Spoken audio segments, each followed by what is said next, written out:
नमस्कार दोस्तों, आप सभी का स्वागत है यूट्यूब चैनल AB97 क्लासेज में। ये जो क्लास हम करने जा रहे हैं जियोग्राफी की, आज की इस क्लास में हम जियोग्राफी भूगोल है वो हम अध्ययन करेंगे। हमारा टॉपिक रहेगा विश्व के महाद्वीप। ये जो क्लास हमारी रहेगी NMMS एग्ज़ाम होने वाला है 20 नवंबर को, उसके लिए इम्पोर्टेंट क्लास है हमारी रिवीजन के लिए। तो शुरू करते हैं। विश्व के महाद्वीप समुद्र तल से ऊपर उठे हुए पृथ्वी के विशाल भूखंड को क्या कहते हैं? महाद्वीप। समुद्र तल से ऊपर उठे हुए पृथ्वी के विशाल भूखंडों को महाद्वीप कहते हैं। एशिया, यूरोप, उत्तरी अमेरिका महाद्वीप किस गोलार्ध में है? तो उत्तरी गोलार्ध में। उत्तरी गोलार्ध में कौन से महाद्वीप है? एशिया महाद्वीप, यूरोप महाद्वीप, उत्तरी अमेरिका। कौन से गोलार्ध में? उत्तरी गोलार्ध में।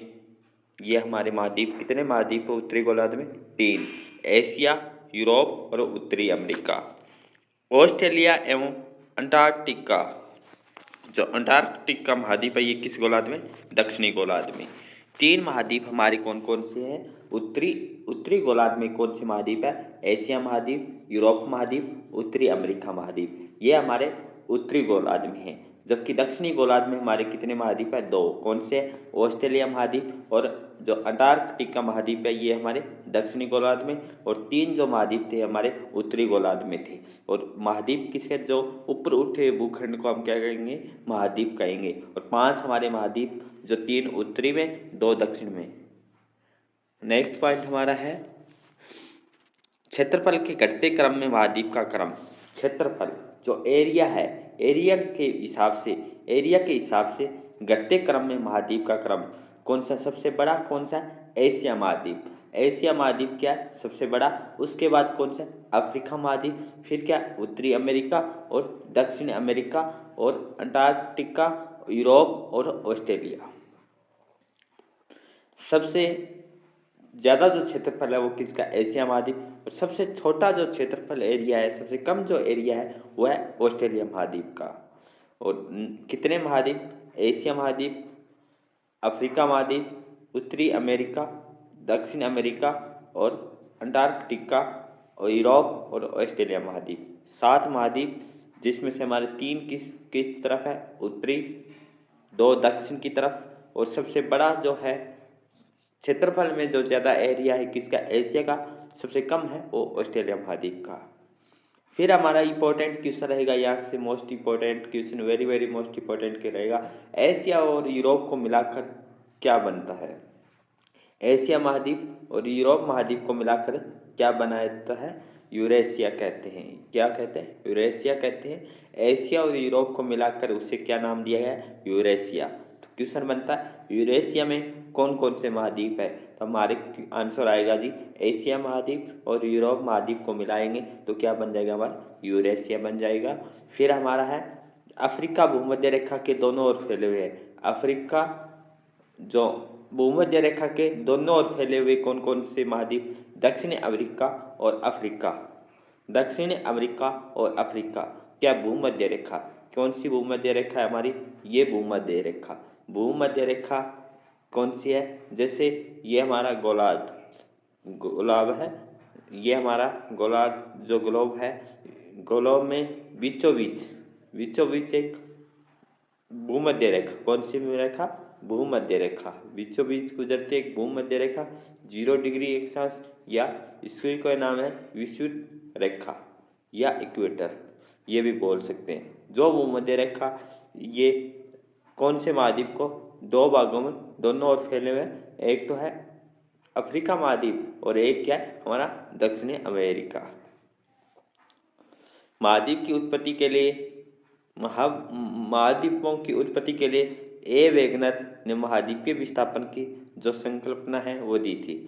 किसने दी थी? महाद्वीप की उत्पत्ति के बारे में किसने कहा था? ए वेगनर ने महाद्वीपीय विस्थापन की संज्ञा दी थी। तो ये भी हमारा यहाँ से क्वेश्चन बन सकता है। तो यहाँ से एक बार हम रिवीजन करते हैं।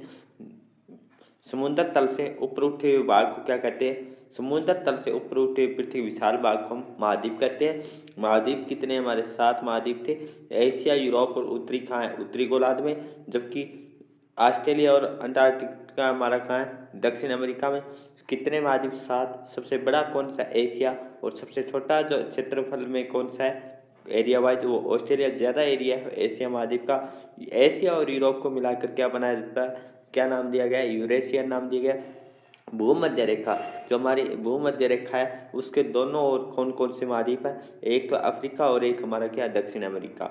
महाद्वीप की उत्पत्ति के लिए किसने कल्पना है या संज्ञा दी है, महाद्वीप के विस्थापन के बारे में किसने, ए वेगनर ने ये संज्ञा दी थी।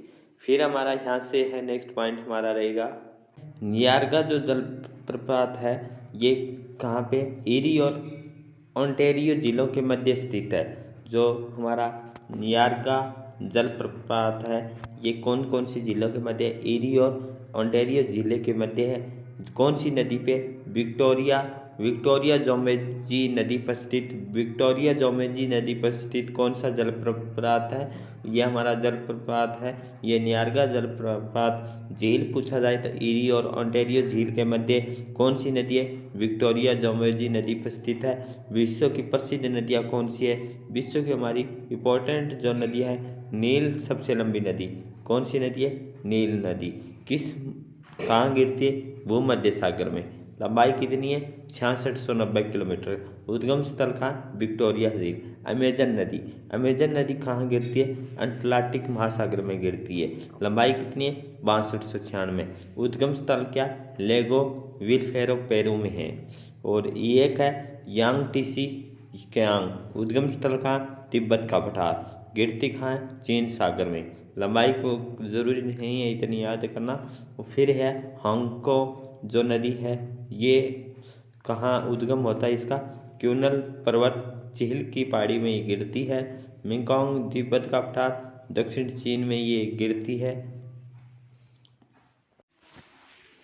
पनामा नहर का निर्माण कब हुआ था, 1914 में हुआ था। पनामा जो नहर है इसका निर्माण कब हुआ था, 1914 में हुआ था, 14 ईस्वी में हुआ था। इस नहर के उत्तरी सिरे पर कौन है, कोलन था। दक्षिणी सिरे पर कौन है, पनामा पतन है। पनामा नहर का निर्माण कब हुआ था, इंपॉर्टेंट क्वेश्चन बन सकता है। कौन सी तारीख है, 1914 में इसका पनामा नहर का निर्माण हुआ था। इस नहर के उत्तरी सिरे में कौन से है, कोलोन, और दक्षिणी सिरे में कौन है, पनामा। उत्तरी सिरे में कोलोन और दक्षिणी सिरे में पनामा। पनामा नहर का निर्माण 1914 में हुआ था। स्वेज नहर का निर्माण कब हुआ था जी, स्वेज नहर का निर्माण कब हुआ, तो ये भी हमारा यहाँ से इंपॉर्टेंट बन सकता है। स्वेज नहर का निर्माण 1869 में कब हुआ था, 1869 में हुआ था। पनामा नहर का निर्माण कब हुआ था, 1914 में हुआ था। और इसकी लंबाई कितनी है, 168 किलोमीटर। स्वेज नहर का निर्माण 1869 में और इसकी लंबाई कितनी है, 168 किलोमीटर है। इस नहर के उत्तरी प्रवेश द्वार पर क्या, उत्तरी प्रवेश द्वार पर क्या, पोर्ट सईद था। दक्षिणी प्रवेश द्वार पर क्या, लाल सागर की ओर पोर्ट स्वेज है। इंपॉर्टेंट यहीं से हमारे क्वेश्चन बनेंगे, इंपॉर्टेंट कहेंगे। स्वेज नहर का निर्माण 1869 में हुआ था। लंबाई कितनी है जी, 168 किलोमीटर है। इस नहर के उत्तरी प्रवेश, जो उत्तरी है, नॉर्थ साइड है, उसमें कौन सा पोर्ट है, यह है पोर्ट सईद।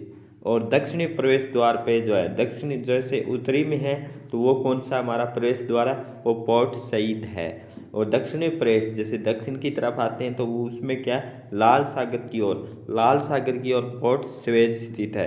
क्वेश्चन बनेगा पोर्ट स्वेज ये स्वेज नहर की किस प्रवेश द्वार की तरफ है, तो दक्षिण प्रवेश द्वार। कौन सा, दक्षिण प्रवेश द्वार। अब क्वेश्चन बने पोर्ट सैयद जो है ये प्रवेश द्वार किसकी तरफ है, ये है उत्तरी तरफ, उत्तरी प्रवेश द्वार। लंबाई कितनी है, 168 किलोमीटर। निर्माण कब हुआ था, 1869 में।